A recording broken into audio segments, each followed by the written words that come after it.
But just to be clear, I am not, nor will I ever be recording any reviews related to 50 Shades Darker, or as I like to call it, 50 Shades of Crap. What's up, YouTube? It is I, the Movie Nerd. I'm back doing reviews. My however long hiatus is finally over because there are finally new good movies coming out after Split. And of course, what else should I do my review on than the movie? This weekend was a massive weekend for movies to begin with. You got the release of 50 Shades of Darker, or as I like to say, 50 Shades of Crap. You got the release of John Wick Chapter 2, and you've got the review, which I'm currently doing. It is the sequel slash spin-off, sort of, to the Lego Movie, which was such an unexpected hit 3 years ago in 2014. God, that was 3 years ago. Wow. So, without further ado, here is my official review for the Lego Batman movie. Why did you build this thing with only one seat?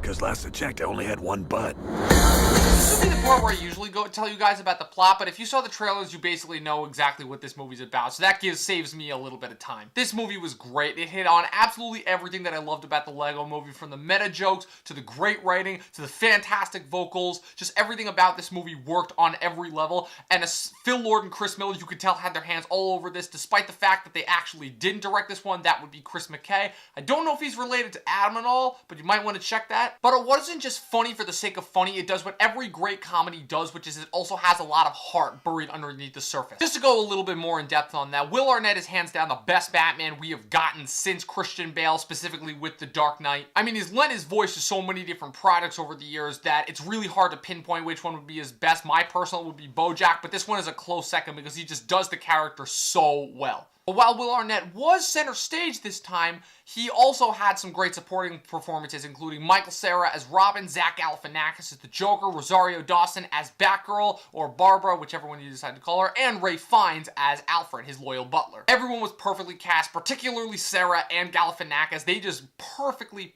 worked for their respective roles. But even more so than that is the fact that these writers really had a solid understanding of the character of Batman. Just everything that goes on in his head and in his life that influences him to be the person that he is, and it contributed itself way more to comedy than I ever would have imagined. Which I know I said that this movie wasn't just funny, but my god, that comedy was on point. Now, of course, one of the big questions that comes up about this movie is whether or not this movie is better than its predecessor, the Lego Movie. And to that, I say both yes and no. Both these movies work really well, both on their own and together in one canon. And the one thing that I'm really glad that this movie does is that it does not pull a Minions in terms of taking a side character and making him the lead as his own movie. This is a little bit of a Finding Dory situation where it's the reverse, where you take a great supporting character and make him the lead in their own movie, and it works better than you could have possibly ever imagined. Simply put, the Lego Batman is one of the most smartly written, most ingenious comedies I've ever seen. It's fantastic. Please go see this movie over 50 Shades of Crap this weekend. 9.5